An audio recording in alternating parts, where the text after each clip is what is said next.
Excuse me? Did you just ask what was BGK Network for? I'm glad that you asked. Let me get the number up because I know you're going to call. So BGK was founded by Michael. What happened to the number? The number's at the top of the screen now. But anyway, get the number. As I was saying, BGK Network was founded by... It's at the bottom of the screen. Really? Really? Okay. I'm sorry for calling you Michael. Apostle, just put me back where I can talk. Just put me back, please. Wow, some people are so sensitive, right?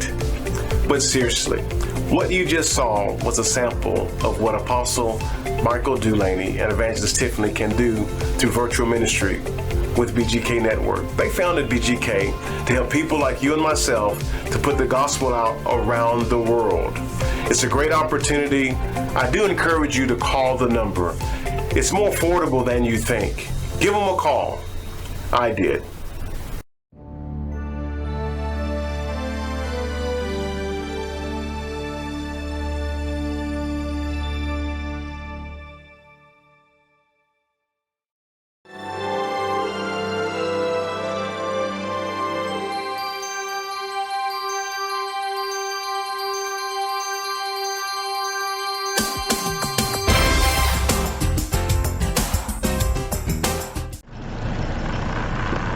Well, welcome to another edition of Let's Talk About Marriage and the Family. I am just so excited. Your response to Let's Talk About Marriage and the Family has just been phenomenal. You've been calling me, you've been telling me how much you enjoy the presentation, and there is just simply much, much more to come.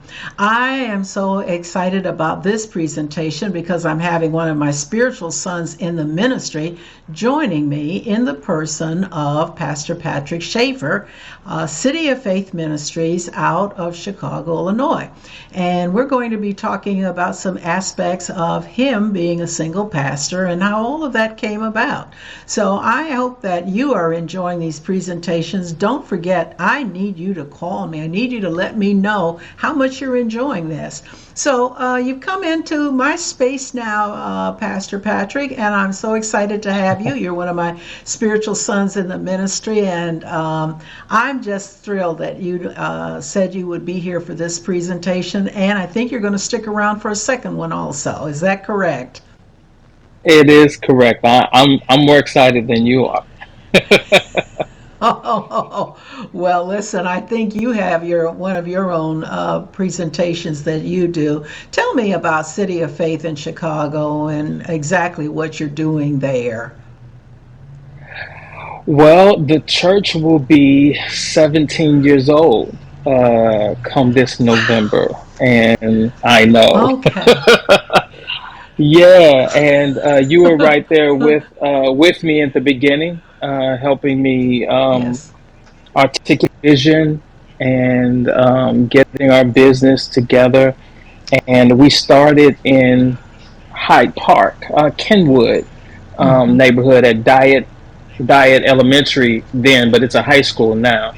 And we started with a small group of people and moved from Diet. Then we moved to KAM Isaiah Israel Temple, which is a prominent synagogue in Chicago. And we were there for about 10 years.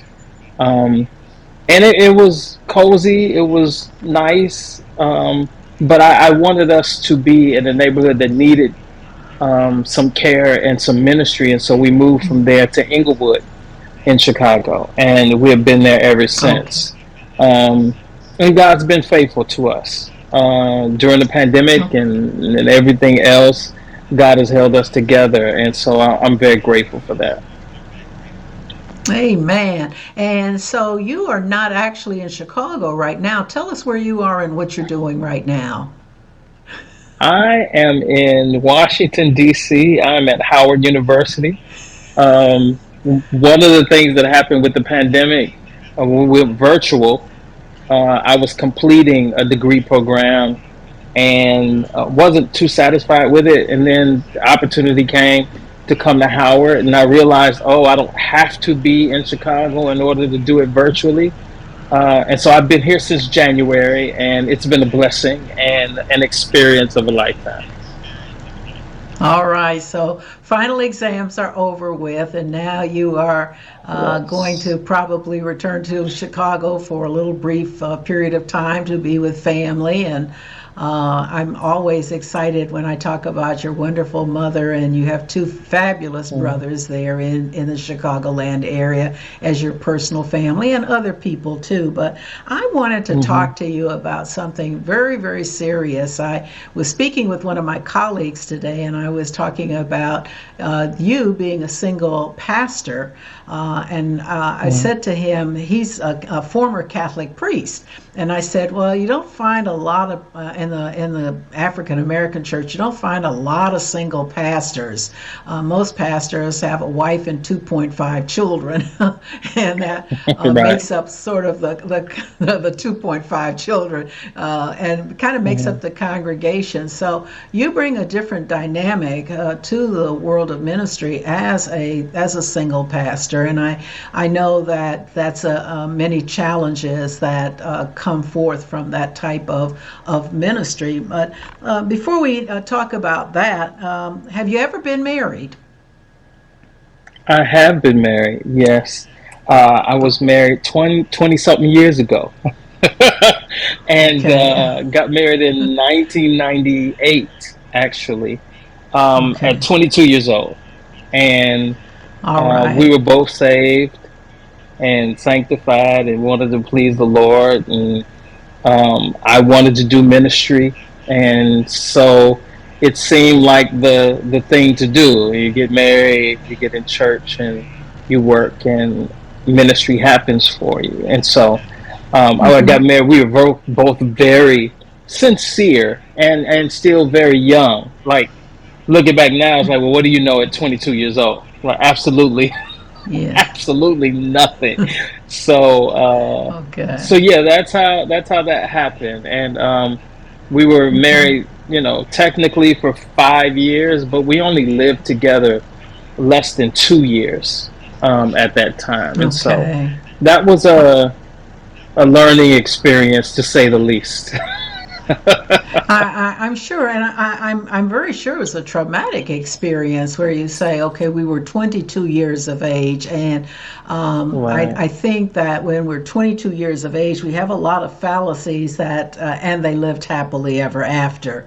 And Mm. so I'm going to probably ask you some questions. Did you all have pre-marriage counseling, and what did that look like as pre-marriage counseling? We didn't in my tradition. Um, Therapy and therapeutic methods for relationships were just beginning. They weren't. Um, it wasn't systematic. It was more of just meet with the pastor and tell them your intentions, and perhaps they have where they bring a lot of couples who are engaged. Maybe they bring them together and do a session, and that's what I remember. And so there wasn't a lot of clinical work done. It was like, did the Lord tell you all to get married? Yes. Did the Lord say this is the one? Yes.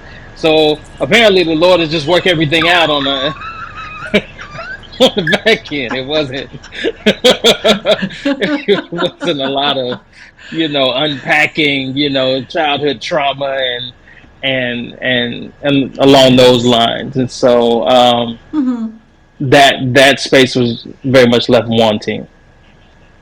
Yeah, and that was my reason for asking, because I Hmm. am a pastoral counselor, and I have done and continue to do and offering even now to the viewing audience of Let's Talk About Marriage and the Family, to provide Christian pastoral counseling for people that are talking about getting married. I think that Sure. there's a lot lacking in the counseling that goes on. Okay, did the Lord call you two to be married? And we're going to pray about you all getting married, and what kind of service are you going to have? How many people are going to be there? You want to have the reception in the fellowship hall and things like this that really and truly do not matter that much. And so I understand what you're talking about. What could have been better counseling may have uncovered some areas for you and the young lady to have pondered, to have thought about, even before you announced to the congregation that you were getting married. One of the things that I talked about in the first presentation was that the giving of an engagement ring prior to the 60s was just a symbol that two families were going to unite, and that a man had given a ring to a woman because what she was going to do is to give him her land, her property, or whatever monies that she had. Sure. Once the 60s, once we look at the 60s and we start seeing people going to college and not coming home and marrying the boy down the street or the girl that was in their congregation, the engagement ring had a lot of love symbolism to it. So you give a ring to the prospective young lady, and of course now this whole marriage is out of your hands. It's mama's wedding. It's grandma's wedding. It's godmother's wedding. So everybody's involved in the wedding. And sometimes the snowball is going down the hill so fast you don't even I can't even stop it. You can't say, okay, wait a minute. As we have been talking, we see that there are some things that maybe we're just not compatible in. So you say that you both love the Lord, both interested in ministry. Were you ordained or licensed at that particular time? I was ordained. I was licensed and ordained at that time, and serving in Okay. church and leadership before we got married. And to piggyback on what you just said, looking back, I'm interested now in, like, so the church really, especially with young people, talk to us about our bodies, right? Flee youthful Mm-hmm. lust and run away from very, appearance of evil and all the like. And so marriage was the only vehicle that allowed expression in our bodies to Mm-hmm. what, and they spent a Okay. lot of time talking about that. What they didn't talk to the young people about is, like, what to do with our hearts, right? What is our Okay. what is to give us language about love? How do we connect with one Yes. another? How do we communicate with one another? How do how are we vulnerable with one another? And so I think in my tradition, and my tradition is very specific. It's not all traditions, but we were so enamored with the Jesus coming back tomorrow, get the sin out your life. And so they just pushed us towards marriage, that even when we got there, the conversation about our bodies is one thing. Now that we can use it, like, what is this? How does this all work? But then, but then on the emotional side, how do we connect with one another, and how do we Yes. Yes. communicate with one another? Those things were very, very absent in all of the preaching and teaching that came across in my Yes. my formative teenage years. Yes, and one of Hmm. the tragedies I find is that a lot of the congregations, the pastors are not equipped to do the in-depth pre-marriage counseling. So they have pre-marriage classes, which I think are just horrible because, and maybe I'm offending someone, but the real deal, the real truth is not coming out in a class. We're in love, and so we're not going to talk about the bad issues. We're just going to sit here and work through our workbook, and when we Sure. finish, we take our little test, and we've passed the test, and now we are capable of getting married. What's your thoughts on those pre-marriage classes as opposed to real therapeutic counseling? I, I agree with you that, again, they weren't systematic, they weren't thoughtful, and Mm-hmm. I treat relationships, or I see it through the prism of when a woman is pregnant, there's prenatal care, you know, Yes. and then there's postnatal care, right? That um, Hmm. one of my mentors says that love is patient, and love is a patient that needs tending to, Yes. right? That Yes. you have to give it the attention that it needs. And so we, being young, weren't aware of all the attention that needed to be paid to our marriage. And then the church, which was our social safety net, it was our space, it was our village, lacked the capacity to ask us the questions, like you said before. And Yeah. then when Hmm. all of the fairy tale dissipates after the honeymoon, the questions that we had and needed answers to, it was just, you know, you got the Holy Ghost, pray about it, Jesus could work it out. And let me tell you something, he does not do that. He does. He does not. He doesn't just work it. It does not happen that way. It's a little more complicated than Oh, well, that. you're getting ready to get into some trouble because there are probably some Mm-hmm. saints out there in my viewing perspection there, that are saying yes, he will work it out, and I Mm-hmm. definitely agree, but he has to have something to work with, and the Holy Ghost has to have something to work with. He has to have conversation. He has to give us a. We have to hear something in order to have a spirit of discernment. So if we're not talking about Sure. anything, we don't have a spirit of discernment. We can't discern what we haven't heard. So there's a Right. reality here that if without anything to work with, I can cook, but if I don't have any meat, if I don't have a pot, if I don't have a stove, you can talk about all you want to talk about me doing fabulous cooking. I'm not doing any cooking unless I have certain elements. Yeah. And I definitely Yeah. believe that certain elements have been missing in a lot of quote Christian marriages of people that are Sure. in the church. So let Sure. me get this understanding. You all knew each other from your church. Were you all dating? What were your conversations like? Oh, that was so long ago. Who could, I might have forgot on purpose. I don't know what just you know, I remember that time, and when I remember that time, um, I understand what I was feeling in that moment.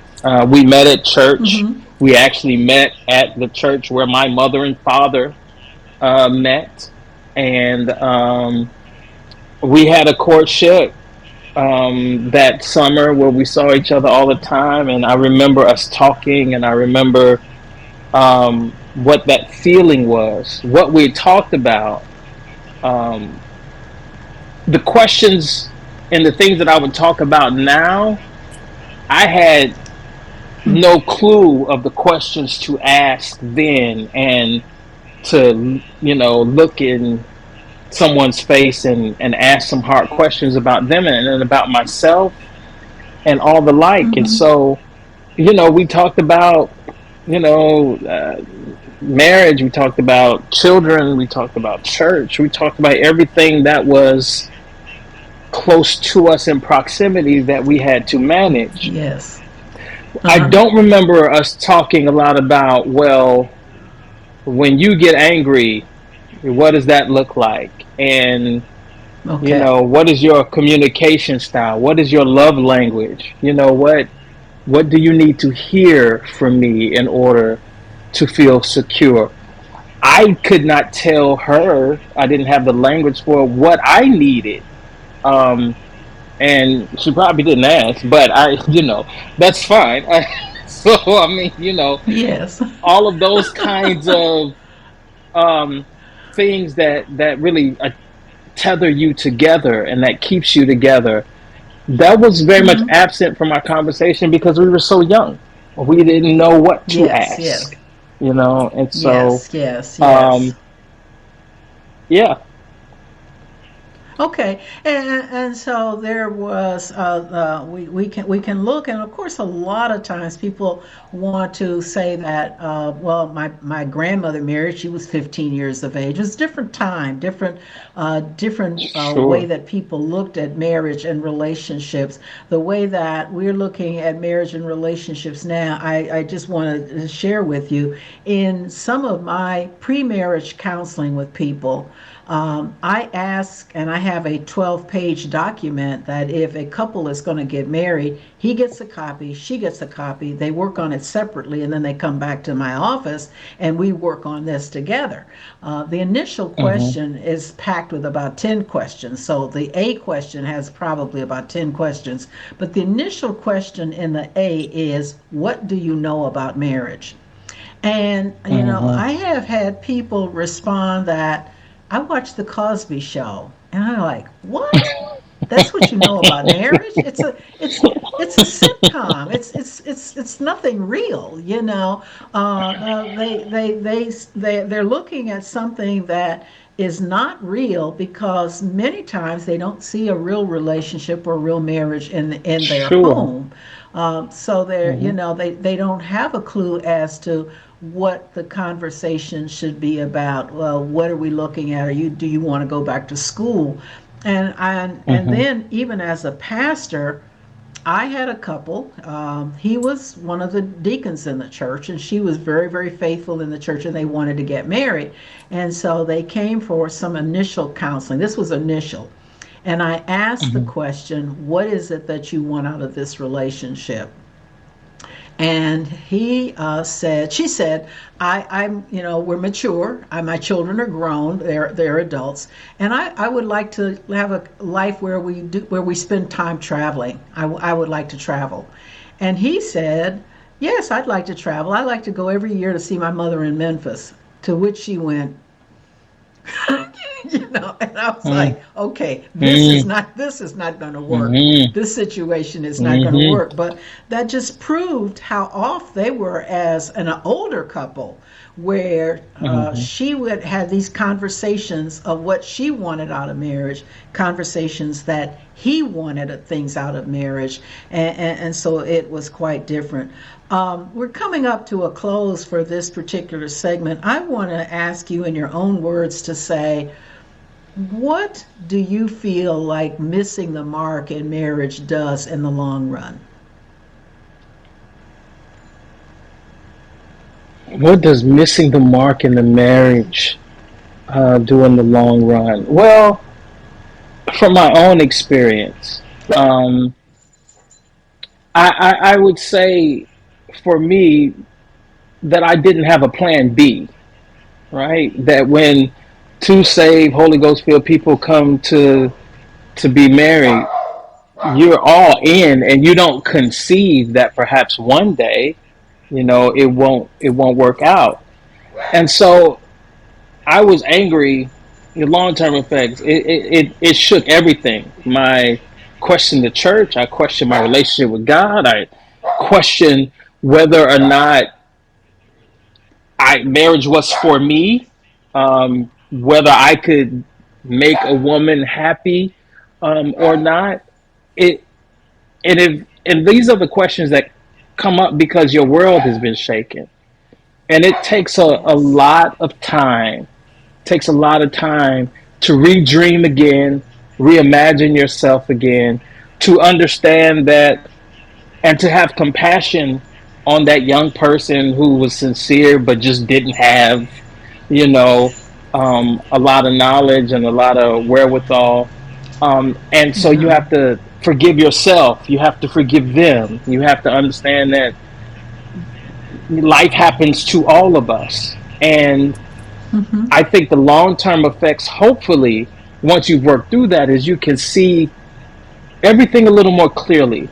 You have both feet on the ground. Like life isn't a fairy tale. Stuff just doesn't work out because you save. Like you said, and I agree with you. Our lives are in partnership with God, right? That if we gonna Mm-hmm. cook, He'll buy the groceries, but you got to have the pots and pans, right? Like there's this teamwork that happens. And I think for some people, Yes. we just expect God to do it.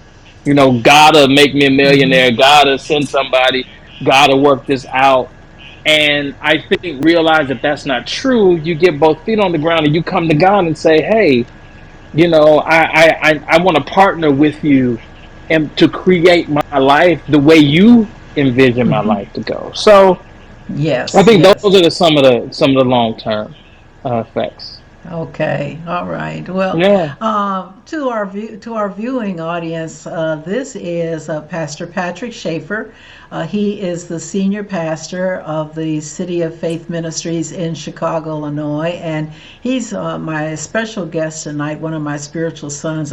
I'm excited about him and about his future because he is moving forward with some advanced education that I'm always happy to hear people making some transitions in their education. I do thank you so much, Pastor Patrick, for talking to us tonight candidly from your own experience. I think that we were able to hear your heart about the what happened in your own marriage as it did not succeed, and the ramifications of it. Do you have anything closing you would like to say to us before we get ready to get out of here from this one, and we're going to get ready for the Yeah. next one? I could say something profound, but I'm not going to. What I'm going to say is that I am very excited to be here because the last time Let's Talk About Marriage and the Family was all over the world. I was a little kid riding in the back of the car listening to you. Uh, and I had no, like if you would have told me one day I could be on here talking to you about this stuff, I would have. It just wasn't possible. So I'm just excited. I finally made the show, you know, one way or another, you know, I'm here. So thank Well, you for, you know, uh, keeping it yeah, going and yes, allowing yes. me to be here with you. Well, definitely I wasn't much older. I was a little teenager, but I was doing Hmm. the broadcast out of Christian radio, Yeah. Crawford Broadcasting, out of Hammond, Hmm. WYCA, Indiana. with Yeah. the Yeah. late Apostle Joanne Long and Yes. Pastor Tony Davidson. It was a Yeah. call-in talk show, and it was Let's Talk About Marriage and the Family. And then when God opened up this marvelous door with Apostle Delaney for me, what would you like to do as a telecast? The Lord was asking me, and immediately I went back to Let's Talk About Marriage and the Family. I'm so Absolutely. excited to have you as my guest. You're going to be present. We're going to talk in the second part about you being a single pastor because the dynamics of you being a single pastor is entirely different than the pastor that has a wife and 2.5 children. I do Hmm. want to apologize to my viewing audience. It seems as though Star wanted to give her little rendition of what was going on in marriage as far as dogs are concerned. But that's what happens when you have a dog in the house.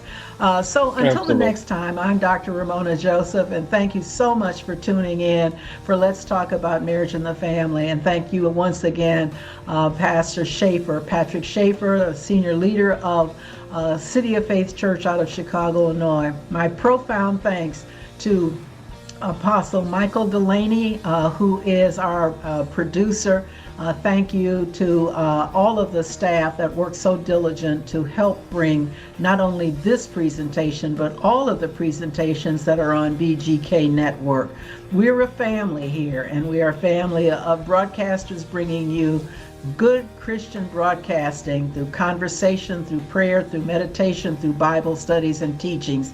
So I am just grateful to be a part of this awesome, wonderful family. Until next time, I definitely would like to leave you with my three favorite words, and those words are love and peace. God bless.